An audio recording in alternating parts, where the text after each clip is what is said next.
Welcome to the T2 Hubcast. Join Martin, Dave, Spencer and guests as they discuss all things personal and professional development. The T2 Hubcast, brought to you by the People Performance People.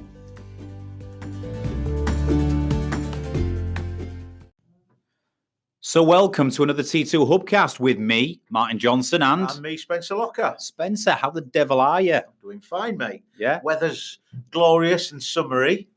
We start every Hubcast at the minute with weather. Something about, it's the British thing, but it's something about the weather. It is. One of these days we're going to come on these Hubcasts and say the weather's glorious today. And mean it. And me. Yeah, and mean it. Yeah. Oh, Spencer, it's lovely to get you in the Hubcast room again. So no Dave today, just me and you. Yeah. We've wanted to record a Hubcast because Spencer at T2 does a lot of the lead work on organisational change, or this thing called change, right? And a lot of the pathways on the hub and a lot of the content Spencer's researched and created and delved into. So I wanted to pick Spencer's brains on something, and I think what we're going to talk about today is we always talk, Spencer, about the people element of change. Yes, we do. Or the human element of change. How you communicate change, how you win the hearts and minds, right? That is probably the most important part of it. However, there is the more grey and boring areas of change that some might call them grey and boring, some might not. But when we talk about governance and structure and methodologies and process of change, they are absolutely fundamental and the foundation of a successful change program. Yes, very much so. But we do sort of become consumed by the people side. So I want to pick your brains on that, Spencer, because one of the things that people get frustrated with is they don't like the governance and process and methodology part of change because not many people understand it. Yeah. And it can come across as corporate bullshit. Certainly. Do you know what I mean? And those buzzwords that nobody understands, right? And do we have to? And that's just going to stop me from achieving the change. No. We need it. Yeah. So I guess I'm going to bring you in here first of all and say, is it easy to define what we mean by governance and methodologies of change? I think, to be honest with you, I think it's reasonably straightforward, but it's one of those things that people complicate it. And I sometimes think that they complicate it for ownership's sake. This is mine. If you don't understand it, it'll stay with me, if you know what I mean. So when we start looking at governance and methodology, it's pretty straightforward, really. Do you want me to go? Shoot into it, Spence. As always, this could go anywhere, but shoot into it, right? Right. So I think basically, because these are words that people use, very rarely do they understand them, and rarely could actually sort of differentiate the two. Okay. So when we start talking about methodology, we're talking about how, right? How are we going to achieve what we want to achieve? Yeah. So say we're going to launch a change program in the organization, which is going to involve a new system or technology. Yeah. Right. Yeah. The methodology of the change is how we are going to systematically achieve this change program. Yeah. Okay. That makes sense. And then the governance basically is like an overwatch. So we're looking at the how we're doing it, the methodology, but the governance is making sure that methodology is suitable all the way through the process. Yeah, and in the case of what we've just, the example we've just given of the technology or systems change, the governance would be: are we keeping with the law, with employment law, with rules and regulations? Are we providing the right level of security of data around this systems change? So the governance is like making sure we do it right. Making sure we do it right. And if something is going to change, because things do change, and I'm not on about the change. Yeah. But the thing is, when we've got our methodology, and we've talked about this before, where something will change, maybe it is a customer requirement. Maybe it is, when I say customer requirement, the requirement of the business that's going through change. It may be your business. You may be project managing it for somebody else, a customer or something like that. However, the governance is there so that if you like, it's like a bit of a flowchart thing. So yes, we're looking at the methodology. The methodology isn't a framework, isn't a structure as such, but it's like, this is how we're going to do it. But this overwatch is checking that, we've got to this point. everything good now. Nothing's changed. Good stuff. I'm oversimplifying it. No, I get it. But it's just that if it's not good, or if something has changed, then it's proactive. The governance is proactive rather than reactive. I get it. So would you say governance stems beyond rules and regulations? So when you use the word governance, it's like Big Brother. It's like the police, right? We're going to make sure that we're dotting the I's, crossing the T's, sticking to regulations and rules. Yeah. But what you're saying is, I think, is governance. Yes, it includes all of that. We're doing things right and above board. Yeah. But it's also ensuring that the methodology is still correct and fit for purpose. Exactly that. Yeah. Exactly that. Yeah. So it is a governance. When we're looking at Overwatch and we're looking at Big Brother, yes, they are overwatching it, but and they will look at what's relevant, the rules and regulations, things like that. But it's all to do with one eye on where we're going. So in terms of change programs and change initiatives in the workplace, do you think the governance aspects of it should sit in isolation outside of the people in charge and contributing to the project from a methodology perspective? Do you think it should be separate, or do you think the same group of people should be straddling the two? Does that make sense? Yes, I think there's got to be a certain amount of separation, but not totally isolated. The structure. I mean, when you're starting to talk about the structure of governance, it's got to get in there. It's got to have some influence over what's going on, but not in the sense that it's not over. In the sense that it's overbearing. I know what you mean, because let me use an example of a shop floor in an engineering or manufacturing organisation. Let me just try and do the. And it's not so much a change program, but I'm just going to draw a comparison. Yeah. Let's say you're on the shop floor delivering and manufacturing a product and making a product. Yeah. Before that product goes off the end of the line, it has to be sanctioned by quality. Yeah. Quality are a separate team who sit outside of the manufacturing and operative team. Yeah. Who then say, tick box, check. Yes, that product is of a quality that can go out. It's fit for purpose and it doesn't break any regulations. Yeah. But that has to be autonomous in that scenario. But in the best organizations, when it sits completely autonomous, right, it creates conflict and politics and silos. Yeah. When they're working in collaboration, even though it sits separately, it works. So what you're saying is, in any change program, you've got to separate methodology and governance in the fact that the methodology is how we're going to deliver this and what we're going to do.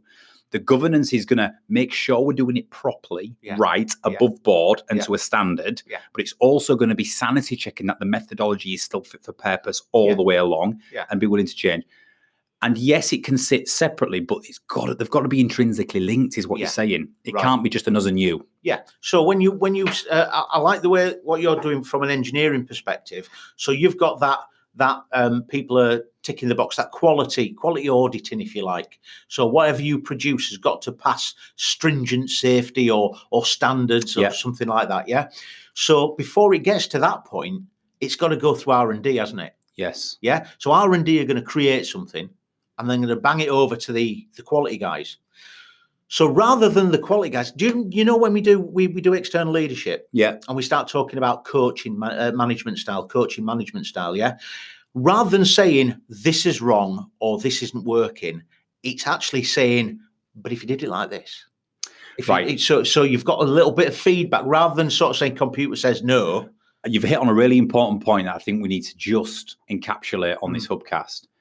Where we see change, people complain that they try and make change in the organization, or they bring in a new technology or system, or they make a cultural change or an environmental change, right, or a structural change, whatever it is, right? They make this change and they fail to get the mass of people to buy in, right? Yeah.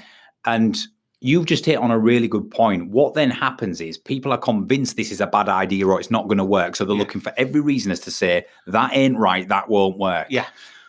Where change and the magic happens is where people are still overseeing the governance. Let's talk about that, the governance of the change. And if something's not quite right, instead of saying, that ain't getting signed off, or this will never work, or I told you so, they're saying, well, what if we looked at it from this angle? Yes. It doesn't work like this, but it may work if we do X. Yeah.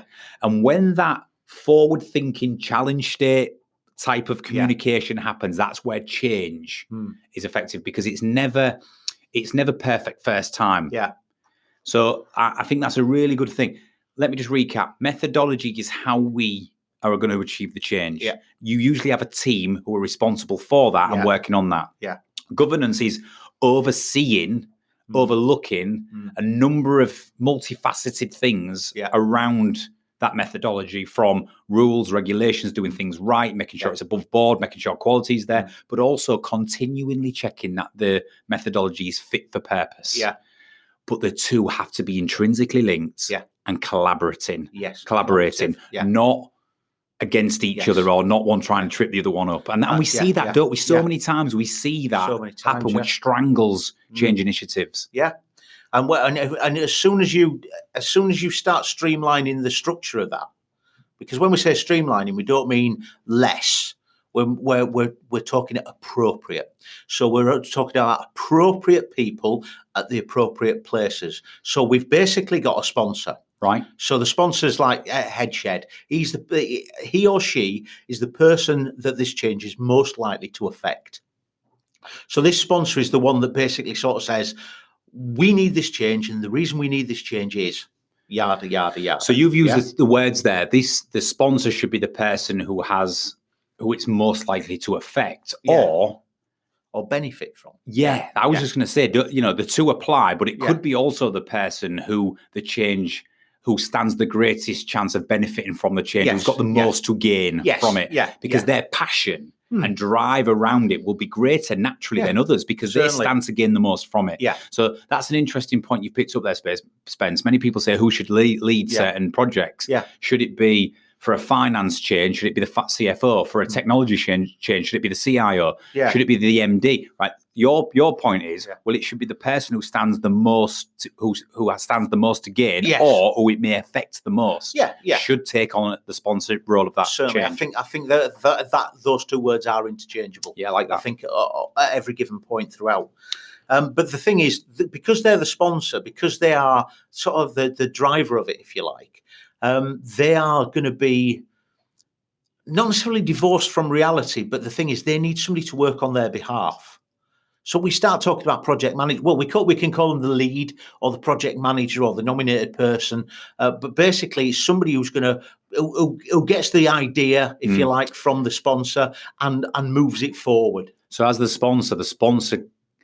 sponsor in change program shouldn't get too much into the weeds, because sometimes that can hinder their ability to look strategically at what is happening and change direction if needed. Yeah. So we want a project manager or somebody who either works for or with the sponsor, but ultimately believes in the change as well. Okay. But operationally, they can absolutely take charge of it. Yeah. Can I ask you for a rugby analogy at this stage? As in, because I'm not a rugby guy. I'm not a rugby guy. Yeah. Okay. So the lead, the guy who's running it. Yeah. Yeah. He's got the ball. Yeah. And he's pegging it down the field to get to the line. Yeah. Yeah. Your sponsor is the guy who's running along next to him, making sure bureaucracy doesn't tackle him. Yeah. Yeah. You know what I mean? Or covering him. Yeah, I like it. And another analogy would be, what happens now in sport is quite often the head coach will sit up in the stand. So you remember years ago, most head coaches in sport sat in the dugout. Yeah. So you was pitch side with the players, observing things at pitch level, in the thick of it, making changes, communicating one-to-one directly with players. Most coaches in sport now sit up in the stands from an elevated position because the use of technology allows them. But the reason why that's important is because it takes them out of the mix. It takes them out of the scenario. From an elevated position. They can think and observe and see things that others can't see. They then radio down to a deputy or a project leader pitch side, the assistant coach, who will then be in the thick of it, communicating with the troops and making change. And that analogy for me is probably exactly what you're describing. If you're the sponsor on a change program, sit up in the stands. Like the football, rugby coach, whoever it is, sit up in the stands, elevate yourself out of the situation and observe from a strategic level. But you still need that assistant coach or that project manager in the mix with the players, right? Who you're communicating with to help make the changes on the ground. So that is sort of what you're saying there, isn't it? Yeah. Okay. So we've got the sponsor. Yeah. We've got the lead or the project manager. Yeah. We've got the team. Of course. Yeah. So the team is the people on the field, the people who are doing the do. They're actually making it happen. And we've also got a fourth contender. And this is what we call the steering committee. Right. Okay. So not everything is responsible. When we've got our sponsor, yes, he's got like the strategic view. And we've also got the lead who's making this happen. But not necessarily between them, but possibly alongside, we've got this steering committee, which are like key stakeholders. So these could be... It's like the board of a rugby or football team, right? Yeah. They're sat in the stands observing most of the time. Yes. But once a month, once a quarter, they'll come together and give their independent observations. Yes. That's right. Yeah. And that's a really good point that you made there as well, because as much as we've only identified 4 people here, 4 positions, if you like, defined positions, many companies overflow that. And when you get too many people in that sort of area, different roles, different responsibilities, the communication can get muddy. Yes. Yeah. So moving that message down 4 different areas is pretty straightforward. I think it's a good point. And the other advantage of having a steering committee sitting outside of the core sponsor, the project lead, and the team on change is that one key thing stands out to me. The reason why that is so important is because they are not emotionally invested into the project as much as the people involved in it. Yeah. And sometimes cognitive dissonance and closed loop thinking happens when we can't see the wood for the trees because we're overly emotionally invested in the outcome or making it succeed at all costs. Yeah. And having the steering committee can sometimes, at certain checkpoints throughout the change, say, listen, hold up, right? Is this truly working? Because from the outside in, this is how we see it. Yeah. And that is really important before we carry on regardless, trying to put a square peg through a round hole because we are overly emotionally committed. Does that make sense? Yeah. Well, we were talking about that this morning, weren't we? About the difference between people who love the sport and people who are business people. Yeah. Yeah, absolutely. So the question I've got then is, in most, I mean, there's probably not a number on this, Spence, but in most programs we see and observe, and most customers we talk to about this, how many actually go ahead with having a separate steering committee on change programs? I would think very little. If they do, chances are they don't have enough people on there, or they've got too many people on there, or the wrong people, with regard to the size of the project. Because remember, not all projects are, what do they call them, big hairy what things? Big, hairy, audacious goals. Yes, BHAGs. Yeah. So not every project is huge. Some projects are quite small. Change doesn't necessarily have to be a 180-degree turn of events, if you know what I mean, or huge. So it's got to be relevant. You've got to have, when you start talking about steering committee, stakeholders, what have they got to do with the project? They've got to, even though they've got to not necessarily be emotionally involved in it, they've got to be they are stakeholders at the end of the day. So they've got to have some sort of influence. But again, you don't want them too big and powerful where you're going to lose the logic and rationale or to muddy the water. And you do, and it's not about having people on your steering committee who follow the same line of train of thought as you, or who feel as optimistic about the change as you. Yeah. You want the most difficult person who opposes the change, and you want them on the steering committee, right? From our perspective, yes, but in reality, that never happens. No, because you want yes people. Yeah. Well, you don't want yes people, but that's, again, when we start talking about people hiring people like whom. Yeah, themselves. So, they're going to populate the steering committee with people who are, or there's a possibility that they can populate the steering committee with people who are sympathetic with their viewpoint. Exactly. And this is what I'm saying. That happens, and it happens very frequently because people want the path of least resistance on change programs. Yeah. But good organisations and good agents of change understand that you need the finance director who's going to look at it purely from a monetary perspective. Yeah. But you also need the visionary who's going to look at the outcome-based solution and the promised land of what this could mean for the organisation, right? You also need the marketeer on there who understands that how this could better put their organisation in a certain light, right?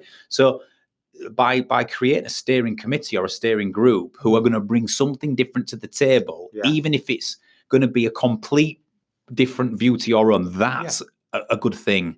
Because not only then do you get an autonomous view, but you get a very, very different perspective, which is what we need on change programs. Yeah. I want to touch upon something, Spence, around, obviously we're talking here about governance and methodologies and structure. And, it's a really fascinating thing for me is change. Yeah. Because sometimes people's reputations are on the line in terms of, if I become the sponsor or the project manager, I live or die by this project. Yeah. I will either be forever known that I delivered this systems change or this organizational change, or I failed, right? So that's when we try to achieve the project at all costs, even if the change has not happened. Does that make sense? Yes, yeah. Because I believe there is a difference between delivering a project and delivering true change. Yes, yeah. You can implement the new technology, but if nobody's bloody using it or buys into it, you haven't achieved the change. Yes, that's Does that true. make sense? Yeah.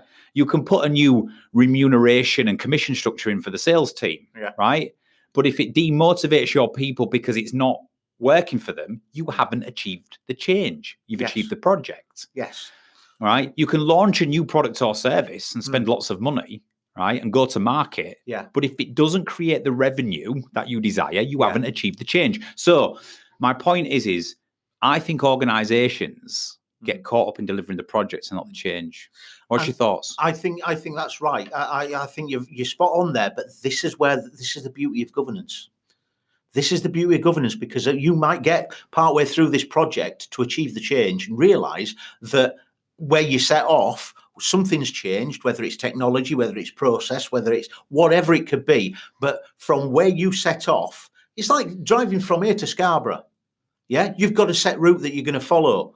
But what if there's roadworks on there? What if there's a road accident? You're just going to sit there looking at traffic lights? Or no, you need to be adaptable. Remember, we talked about being flexible and adaptable, but still being focused on what you want to achieve. Sometimes you've got to go about it a different way. Sometimes you've still. So with the governance and with that check-in, that monitoring, if you like, the meetings, the regular meetings, not too many, not too few. It's got to be the right amount for the size of the project.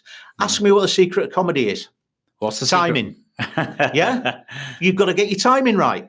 You've got to get your timing right, because if you're having meetings every 2 weeks for a project that's going to last 6 to 8 months, people are going to see this as too interfering and too much red tape. Whereas if you've got a project of six to 9 months, but you only meet once halfway through, you're not going to be able to identify where things aren't working and where things need to change. Yeah. And this is why you've got to have the governance with the methodology. Yeah. It's sort of checking all the way without actually being overbearing. So if we look at a couple of things then, when projects are measured by cost and time, so we deliver the project by a certain time to a certain cost, that's delivering the project. Yes. Whereas when we, through governance, when we can start measuring benefits and outcomes, we can gauge whether we've delivered the change. Yes, I agree totally. So I recorded a great video with Mike Davis, former CIO of KCOM. Oh, right. He's a business transformation guru, if you like, and he's delivered, and he swears by this, and we got talking by this. In most cases, people fall foul of going, well, we're going to deliver to this time frame. By June, it's going to be delivered, and we're going to spend no more than £200,000. Right? Come June, we deliver the project, and it cost us 190,000 celebrations. Yeah, but we haven't delivered the change, yes, or we may have not delivered the change. Yeah. So we should always favour through governance. If we get the governance right and we have the right KPIs and the right systems and processes in place, we can have a better chance of measuring if the change has taken place through benefits and outcomes, not just time and cost. Yes, yeah. Totally. Would you agree with that? Yeah, I think that's a great encapsulation. That. So if you're listening to this, anybody out there, no matter how small your change project or large, I have no doubt that you've sat in a boardroom or in a meeting and you've agreed a time and a cost. Yeah. And as long as we deliver it within time and a cost, then that's great. challenge yourselves. How are we measuring this from a benefits and outcomes perspective? Yeah. Because that will only then will that tell us if we've achieved true change. So it's like, to be honest with you, it's like building a bridge, isn't it? Is it? If you look at this is an engineer talking, by the way. So but we're talking about something like the Humber Bridge. So let's say that the Humber Bridge needed to be delivered within a certain time frame and not exceeding a certain cost. Yet there was 6 foot in the middle of it that they ran out of money, so they put planks. Yeah. So you got there in time and within cost, but actually you didn't achieve what you wanted to achieve. Does that make sense? Yeah, absolutely. Or am I just totally... No, and it's the same in technology bills, and it's the same, when we run out of money or when we reach the certain time, we either ship something too early or we don't conclude the project to the same standard, or we rush things and then we don't get the right level of change and engagement. Yeah. So it's all important. And for any FDs out there, anybody listening, yes, of course, we've got to work to budgets and time. Time and money is important. Yeah. But if we solely measure change by them, we will deliver the project, but not the change. Yeah. And we will also influence closed loop thinking, because people go forward and go, last time we did that, it didn't work. Yeah, exactly right. Spence, that's superb. Excellent. I've really enjoyed that. Good and stuff. I think in the 25 minutes we've had, that's given hopefully some real nuggets for people to think about. And yes, change management is tough. We all want to evolve our businesses and grow new products and service lines and change and update our systems and technology, invent new processes, change the structure of our organizations, do wonderful things. And we focus on that. We've got to bring people on the journey with us. Yeah. But the structure and governance piece is important. Yeah. As rigid as it is and as sometimes as robotic as it can be, it's necessary. And it's necessary because the methodology is how we're going to get there. Yeah. The governance is going to ensure we get there in the right fashion. Yeah. Legally, right, to a high standard, Achieve but also what we make sure that the methodology is continually fit for purpose. Yes. Yeah. Now, you talked about the sponsor, you talked about the project manager, the team. Consider having a steering committee outside. That impartial, independent viewpoint is always welcomed, and it's going to ensure that we're doing it. And when we're trying to focus on the outcome, if we solely measure by time and cost, we will deliver the project. Yeah. If we measure by benefits and outcomes as well as time and cost, then hopefully we will deliver the change. Yeah. There's more on this on the, we've got a pathway on this on the hub as well. So. Awesome. Cool. Spencer Locker, that was fascinating. Thank you very much. Cheers, Martin. And we'll see you again for another T2 Hubcast. Bye.